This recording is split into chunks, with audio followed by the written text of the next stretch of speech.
Good morning sa inyo mga kababayan. Tayo po ay mag-out na sa duty.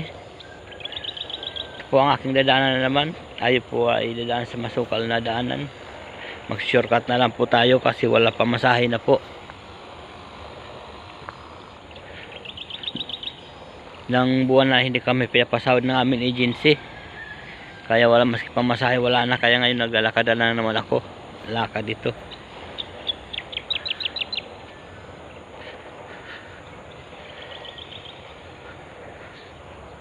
Mula ng January pa kami 16 to 30 31 di pa kami pinapasahod na naman ito ng agency nito. Dapat po yan ang inaaksyonan ng mga sa gobyerno, ng mga agency ng mga ganyan na hindi po pasahod. Pinapaasa lang ang sabihin maghintay magsahod, bandang huli wala lang pala. Paano kami rin na makalis dito kung gusto namin umalis? Hindi kami makalis kasi maski pamasahe wala kami pamasahe. Sobrang naman ang agency na ito.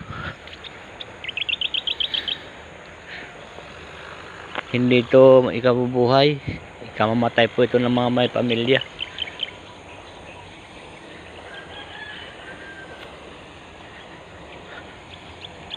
Matindi na ang agency ng